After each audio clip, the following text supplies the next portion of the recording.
similar to that concept, Carl, I was talking to the couple, and I promise you it hit me, and I was like, and you know, we've heard Josh say it before. Josh always say, don't wait to make the right decision, make a decision and make it right. And I was like, oh, okay, cool. And it sounded good, it had a ring to it, and I felt it, but I don't know why it hit me like a ton of bricks the other day. Like a ton of bricks when I was talking to this married couple, right? And so they were saying, oh yeah, well you know, I wanted to do this and he wanted to do this and we went his way and it didn't work.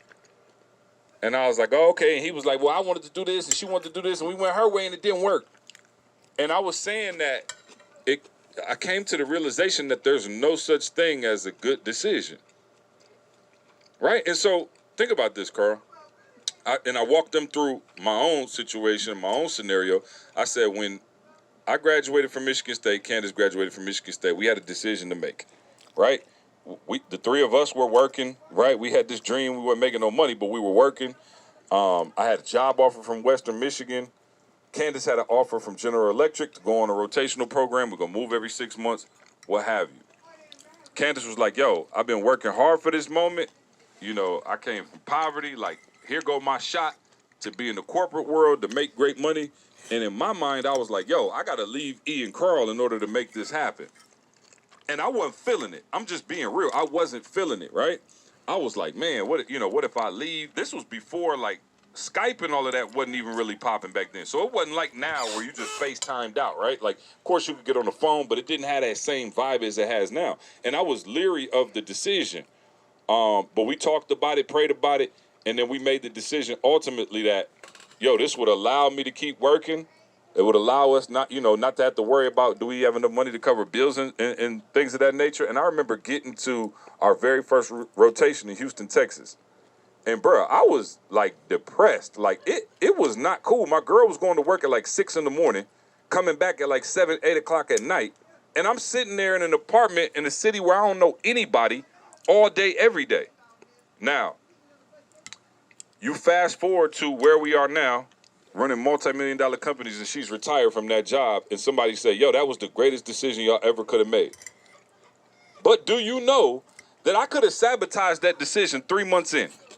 If I didn't believe in it and my energy towards the decision was, I can't believe she got me sitting here, you don't even get home at a certain time. Like, there was times when she would be like, okay, I don't have any meetings today. I could be home early. It's Friday. I'll be home at 4 or 5 o'clock. Oh, they called a meeting last minute, and I'm sitting there till 10 p.m. in an apartment by myself. I could have thrown shade at every given moment, and I could have made our life a living hell, and we would have been back to Lansing, and we would have said that was a terrible decision. It's not the decision, it's the energy you put towards the decision. So what I was telling this couple is, you're right. All your decisions are wrong. Because the energy you give, once you go, he said we got to do this, okay, and you walk dragging your feet, screaming and kicking, the decision is doomed from the jump. And so what I realize is there's no such thing as a good decision. I can make a good decision or a bad decision right now. It doesn't matter. It's the energy I give. I could tell my wife, you know what, Carl, the church, everything's back in Lansing. Once the coronavirus is over, we need to be closer to home. We got more family there, whatever. I could move my family up here, and I could even make it the right or wrong decision. Candace's energy could make it the right or wrong decision. I promise you, we could be up here 6 months arguing and fussing. We don't like the house. We picked the wrong crib. Our kids don't like the school. And we could make that decision a living hell. Or we could say, yo, this is the move.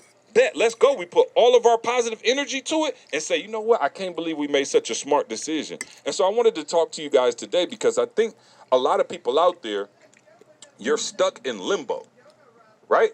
And so we always learn that purgatory is like the worst place to be, right? And E always preaches about it. Like, yo, either be hot or cold. If you lukewarm, like, I'm just going to spit you out my mouth, right? We hear E preach about that a lot, what the word says. And so today I want to talk about, and especially, Carl, I had you in mind because we've been talking about now with the Solo Creator Pro and you moving forward. And I just see this energy and this confidence, and we kind of, hit on it already a little bit. But I want you to talk about just making the decision. Like 9 times out of 10, just making a decision would take you to a whole nother level. And when I realized that, and I was talking to them, and both of them said, when I was counseling the couple, both of them said, decision like, yo, will take you to a whole nother level. Yes, I did go into that decision. But you must put it in action. Not purposely sabotaging, but subconsciously, because You must I put in that didn't work. like the decision, I was low-key You must hoping put it in that didn't work work out. daily.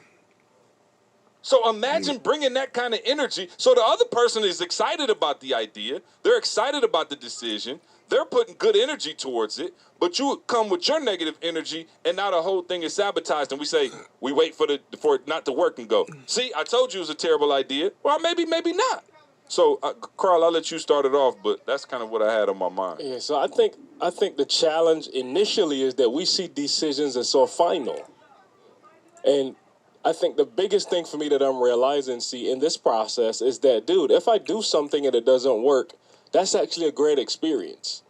You know what I mean? Because Yeah. I'm learning, like, point blank, oh, something didn't work. I just learned something. Right. I didn't, like, we got to learn to, like, you talk about looking up the definitions and stuff like that. Like, failure is, I don't even, like, look, let me look it up. Like, what is failure? Because I'm being real. As long as I can learn something out of the process, like, what I don't know that I failed if I learned something. Hold on. It says a lack of success. Okay, so that doesn't even help because that's so vague. What is success, right? So as I think about stuff, when I tell y'all one decision, and I'll take it back to last year when we decided to go to Barbados for 30 days.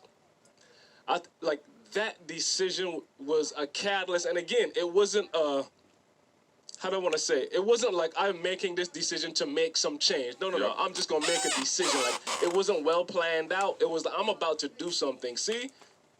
That turned out to be the thing that, like, started this whole process. Because what it showed me is that none of my decisions are final. Right. I went to Barbados and we did something different. Like, y'all, we talked about it. I didn't stay at my parents' house. We stayed like, I'm just making a series of decisions, just point blank. And like you said, not everybody in my family was thrilled. Like, how much you spending? Why we could do.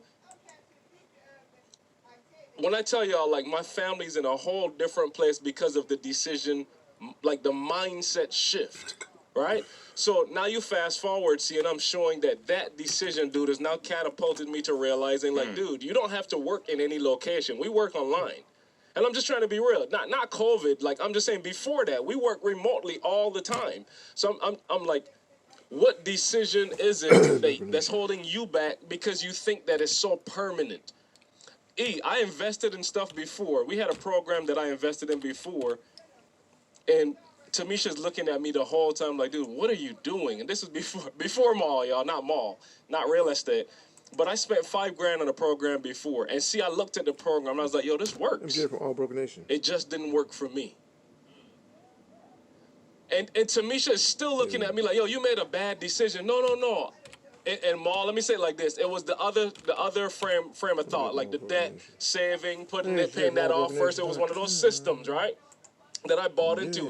And when Tamisha still talks about it now, she still got this edge on her. For me, I'm like, yo, it was the biggest, best decision ever because I paid the money. I saw how the system worked, and I was like, yo, I don't like this method. Like, this isn't me. I prefer to be on the other side, and then I started talking to Maul. But watch that. I made that decision, and what you would think is a failure, it wasn't a failure. So I'm just saying, a series of decisions. I was listening to something last night, and the guy said, where you are now is a series of millions of decisions. Wow. Like, and I don't want people to take that lightly. Like, where you are now is a series of millions. Like, you get up and you decide to do this one act today, you have no idea how it impacts the rest of your life. I get up and work out this morning. I get up and drink hot chocolate this morning. Whatever I do, like, dude, this is like spin-off effects that we don't think, right? You just think that the decisions are isolated. Dude, everything that you do, who are you married to? Bro, these things are like, let me just say it like this. If you were not married to Candace, making that GE decision, well, you wouldn't have had the GE decision. You see what I'm saying? Like, everything, like, it's not an isolated thing. So I want people to understand that when you do make a decision, like, you got to start seeing it as, like, this global thing of learning. Like, it's no wrong in it. Like, let's try. Like, that's the attitude. Let's try it. Yeah. You know what I'm saying? Let's just give it a shot. And I think, I think the anxiety and the angst, and, I'm thinking about a few people in our life who kind of live in that middle. And I think that's where you get that anxiety from. Yep. You know what I'm saying? When you live in that middle ground of like, I shouldn't, and you think it's that big a deal. E, why don't you talk about your move recently? I mean, you moved out to the West Coast. You know what I'm saying? Like, that was a big move for y'all. You moved away from family. You moved away from, support system. Obviously, you guys are, bi-coastal, if you will. But did I lose E? Where is he? I'm right here. Oh, okay. I couldn't see. Sorry. I just wanted to make sure I wasn't. I ain't went nowhere. Okay. Hey, I ain't used to E being quiet for that long. I'm like, I didn't hear. Hey, Ma, I'm being respectful, Ma. You know what I'm saying? Bro trying to be respectful, and all of a sudden, now he can't even talk to me no more. Hey, you feel me? You picked a hell of a time. You know what I'm saying? Nah, Yeah. Let's do this though, Carl, if you don't mind, because I wanna make sure I say this right before I go in, because I'm gonna go in. But so you have, what is the electricity portals called? The actual The sockets. no, not in your home, but like the actual power source that's in the neighborhood. You feel me? Like you'll see them. Okay, so transformers, Mall, and I don't know, in each city, the transformer, I don't know if it's how many feet it's away from your home, but like if you live in our neighborhood, when we go into we have a little bike trail or walking trail, you can see you can see that wherever that transmitter is, Mall, you can see it.